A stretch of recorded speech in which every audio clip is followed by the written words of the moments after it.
face it, the signs are everywhere. Heat that won't let up, floods that come harder and faster in the rainy season, trees vanishing from places that were once green. Nature is speaking. But the question is, are we listening? As the world marks Earth Day, April 22nd, 2025, the message is clear.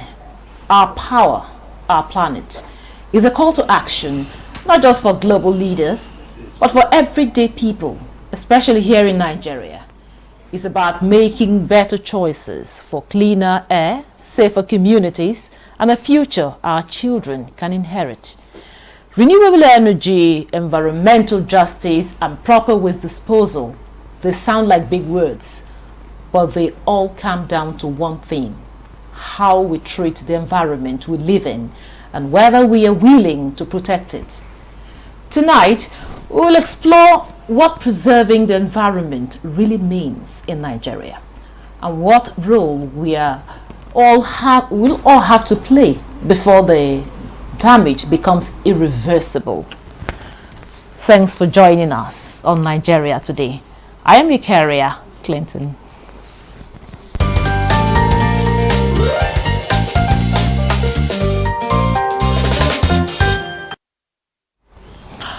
Joining us for the conversation here in the studio is Comrade Yusuf Olatunji Kelani.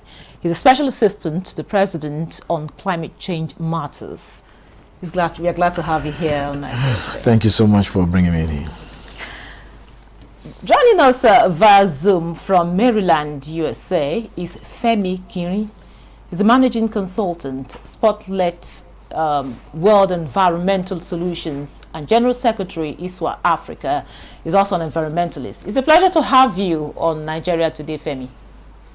Thank you for having me. Now, I'll start with you, Comrade. Today we are celebrating a very, special, like a special thing, the World Health Day. Yeah. We see the issues everywhere. We have farmlands drying up. We see drainages being blocked by wastes and all of that. Now, what does this day really mean to us as a country and as a people? Okay, thank you so much. World Earth Day, which comes up every 22nd of April. It's a day to remind us, or for all human beings to do a collective stock take, like an evaluation of our activities on the planet over time.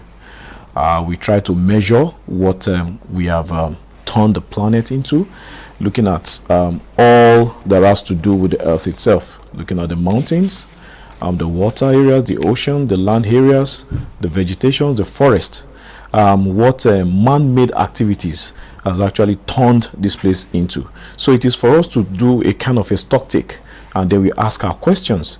Are we actually going by the way nature really wants us to go? We came into this world, we met it out there. Nature gave us a very good environment. We have very good air to breathe in, healthy one. And our carbon dioxide is being taken up by the trees, which in turn give us our oxygen in return. So what are those activities that human beings have been able to carry out within this ecosystem, and how is the environment right now? So it's a day for us to do that stock take and ask our question, very important questions on the things that we need to do. So it's a very important day to us, to humanity, and then to the earth that we live in. Very important.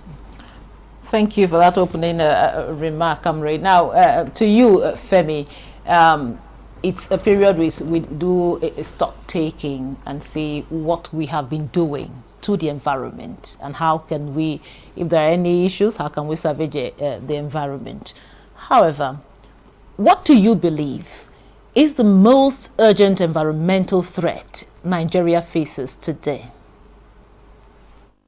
Well, one of the major environmental threats we are facing as a country, and not just as a country, but even globally, is a threat from plastic waste. Now, waste management is a major challenge, and of course, if you have to narrow it down, then we will say that the plastic waste is one of the major problems that we are actually facing as a country.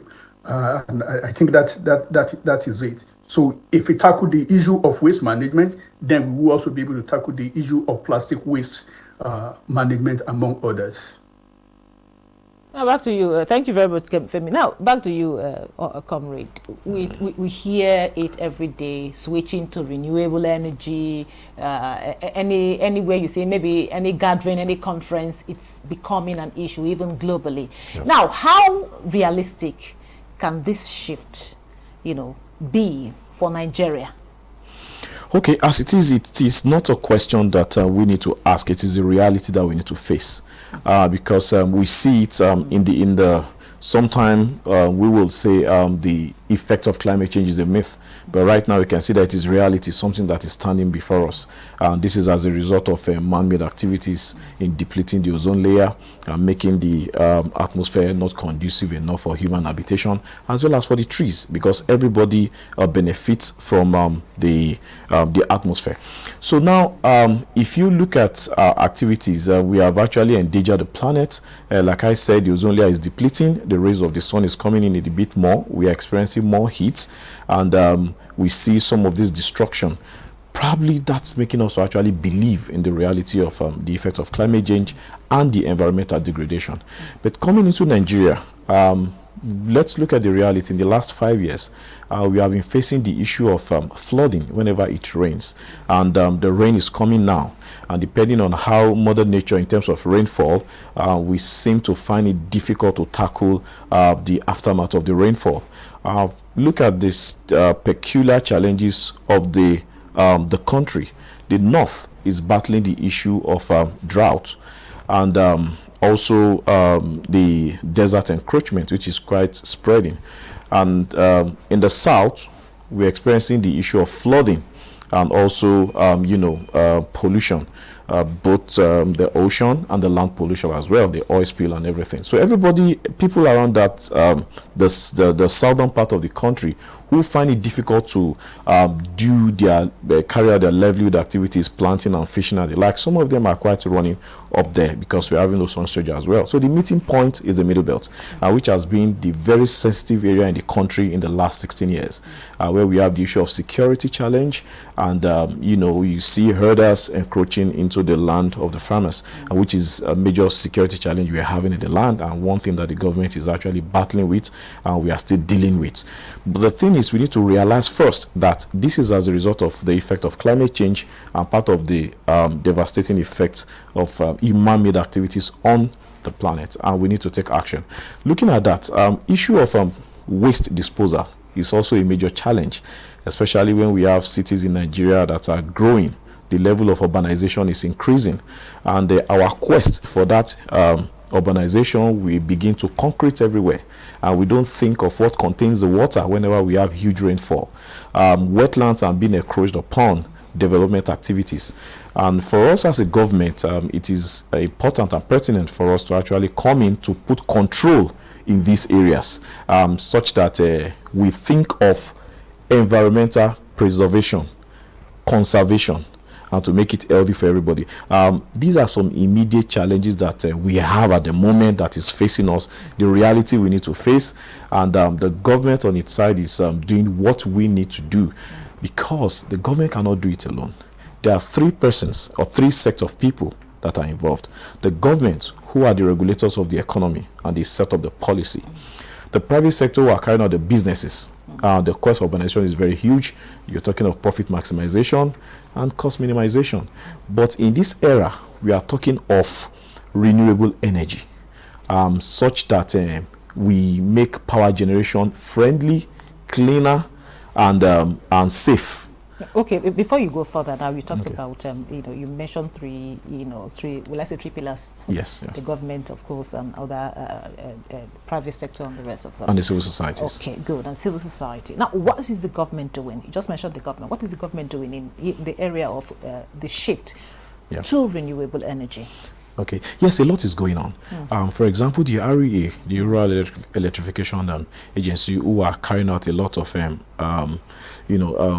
power projects across the country. So they are adopting, or they have put in place friendly energy generation models in the area of renewable energy, concentrating more on solar energy, which is less harmful, generates less heat, and can last longer. So that is ongoing. Then also encouraging Nigerians to actually go in that line as well, trying as much as possible to make the solar panels a bit cheaper, and that we have a quality ones in the system, working with the standard organization to ensure that that is doable. So all of this is going on. It takes process actually, and as you know, we have an energy deficit in this country, and we are trying to meet up. The national grid, what we're able to generate is still very low. It's something that should cater effectively for about 20% of the population we have now. So with the population we have now, we need to generate more. And all of that is going on. Like you see, all the distribution companies as well, they have also been been directed that they have to go along that line in going into renewable energy, alternative energy sources, take advantage of the natural gift that we have, which is the sunlight, which can give us energy, can generate power from it. So all of that is going on, and it will take time, but it's going on. And other agencies who are actually involved in that area, especially the Ministry of Science and Technology, they are also deploying different models to assist electric generating organs of the country to actually take advantage of that, and also looking into other sources of power generation, like wind, like hydro, and all of that. Okay. So that is ongoing. Now, Femi, the comrade here has mentioned quite a lot of things that the government is doing. Now, we're talking about preserving the environment. We're also talking about shifting, to the era of renewable energy. From the policy standpoint, what would you say that we're doing right and what is missing? Of course, on daily basis, new policies are coming up. We are strengthening the policies. We have discussions are going on here and there as regards how to improve on our attitude towards the environment. So, and I would say that in that regards, we are going on the same, in a good direction. But that is not to say that the speed is enough, because more often than not, these policies are formulated, and then there are no action to actually back it up. So we don't actually get to walk the talk. There are more talks than action as it is. And I will also say that it's also very important that even as the government makes the policy, like Comrade has said, and we talked about the 3 pillars, the investors have to actually be deliberate about the actions. And I will include myself as part of the investors, and that we have to be deliberate about our action as it has to do with moving the environment forward. And of course, even the populace, the end user, we have said quite a lot about the issue of waste management, and then that the people should understand that government will not be solely responsible for the issue of waste management, but then individuals should also know that we have responsibilities as it has to do with that. And that will also be one of the things we should also be more deliberate about, so that we would be on the right course globally, and of course meeting global expectations. Okay, now, comrade, of course, when we were talking earlier, you mentioned that the 3 pillars, of course, which the private sector is one and one of the major players in this regard. Now, how responsible, in your own opinion, are some of these companies? How responsible are they in terms of protecting the environment? I would take, for instance, the oil and gas. Yes, the word responsible, it's very sensitive for us to use here, because for every private organization, the major objective is profit maximization. But as a government, and this is where you have to come in terms of regulation, you need to protect the environment, and you need to ensure that they go on their business activities, keeping the environment safe, and at the same time, they have concerns for the ecosystem. And of course, they are ready for that, and quite a lot of them are doing that. Some are giving back to the system. The thing is, over the years, like I said, we have backlogs of a backlog of activities that are kind of like affected the environment in terms of oil spill and the like, because these are some of the risks that comes with production activities. But then, being whether it is errors or what have you, of course, they must take responsibility, which they have taken responsibility. And part of the things, like I said, we're doing now is for them to adopt safe alternative energy sources, which is ongoing. And you know, Nigeria is an oil producing nation, and while we understand the challenges of fossil fuels when it comes to environmental degradation, we also need to consider the revenue of this country, which the government also intends to use to improve the living standard of Nigerians. But then we have to make it friendly and safe, which is what we're doing now. And as you can see, we have introduced taking advantage of our gas, the compressed national gas, which we have introduced into our automobile system, so that we don't waste them, we don't flood them, we make use of them. But I can tell you the companies are ready and they are doing well, but we are still far behind. That's the reality. We are still far behind. So we are engaging them in discussions so that they are part of the discussions, the negotiations, so such that we don't just bring them in when it comes to implementation or enforcement. From the beginning, they are part of the lawmaking, part of bringing out the policies, so that we all understand the language we are speaking and we are on the same page, so that by the time we are implementing, we are also implementing and executing together. So for example, everybody is involved. The lawmakers are involved in putting up the laws for us to actually implement, and the business communities too are carried out. For example, all the conferences we attend, we ensure that they attend as well. For the Conference of Parties, the COP meeting that we go, the United UNFCCC COP meetings, the sensitive private companies in the country, they attend as well. NNPC, Shell, Mobil, all of the oil producing countries, energy, gas, even in other areas as well, manufacturing, they participate, so that we sit down at a round table, we are on the same page, and we put into consideration something that is very, very important. That is the safety of every Nigerian in whatever we are doing. So they are responsive, but we still have to do more. Same thing applies to us in government as well. We have to do more, even though we are doing our best, but we still have a long way to go, and we need the people to understand this. Most times we should not wait until we see these things physically. For example, we are talking about waste disposal. The rains is starting now. People come out and dump waste into the drainages, which is very, very bad, and we have been educating against this, informing people against this. And it is important we take actions, that Nigerians, whenever you see anyone doing this, please speak against it, because those refuse you're dumping in the drainage, of course the waters will bring it back to your doorstep. To come back to you, definitely. Yeah, and it will be worse off. Then also for developmental purposes, we find out that we are beginning to build along floodplains.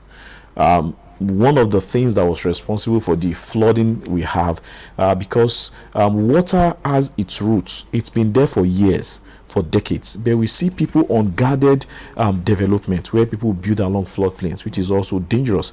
The government is enforcing bring out some enforcement in some areas, especially in those areas that are affected, such that people give way for water to flow. Thank you very much, Comrade. I'll have to stop you here so that Femi can say one or two things. Now, Femi, you talked about walking the talk. It's not just about having policies, churning out policies, but we have to do more. Now, what are some of the innovative solutions you will recommend that will enable us, protect our environment? Okay. Number one, we must hold the government accountable, especially when it comes to the issue of waste management. Because now, in the past few years, let's talk about the local governments, for instance, that the constitution saddled with the responsibility of waste management. Now, local government will tell you that they do not have the resources. The state government, struggles with the local government in the issue of waste management. So now it is critical and it is very essential that we hold them accountable and say, okay, this is what we want to see. Because when it comes to waste management, it's not something they can tell us rhetorics about. If a city is clean, we will know it is clean. And when it is not clean, we know it is not clean. So now we should actually begin to grade government by their performance as it has to do with waste management. So I think that is essential for us to begin to do.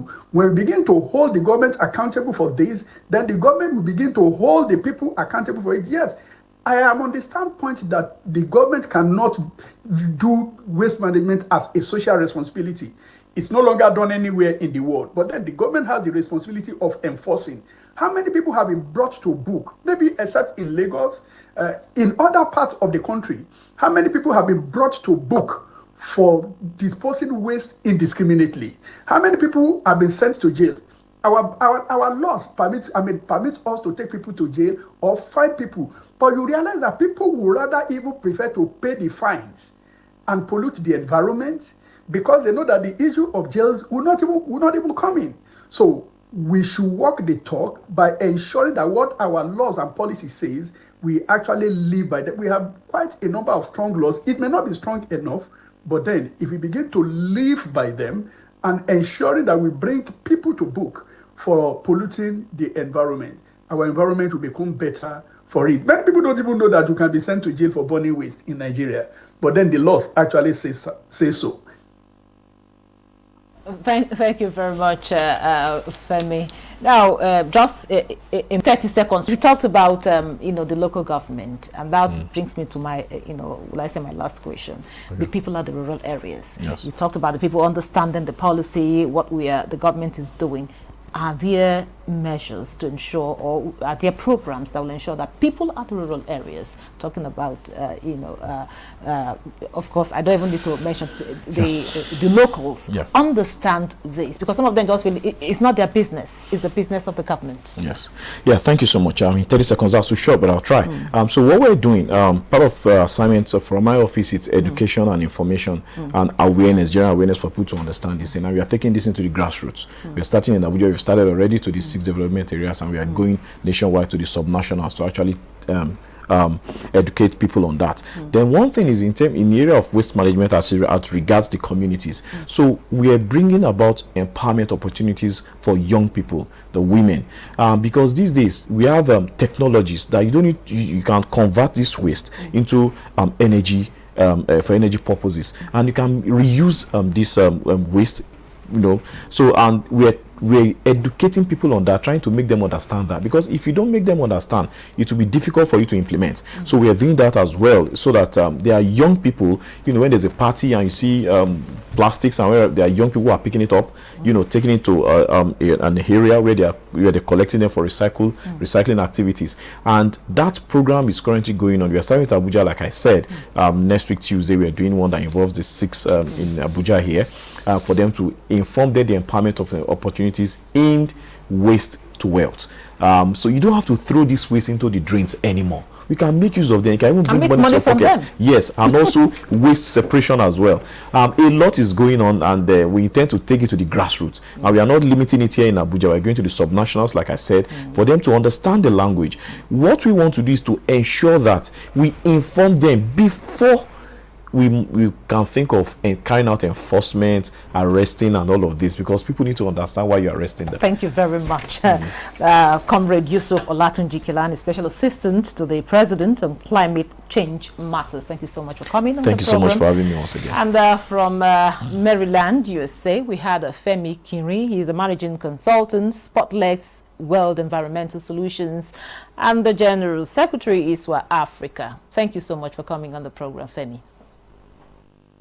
Thank you for having me. And thank you for being part of the program. Remember, Nigeria Today airs every weekday at 7:30 p.m. on NTA News 24. You can also check out this episode and others on www.youtube.com/NTA News 24 Hub. I'm Ikaria Clinton. Goodbye.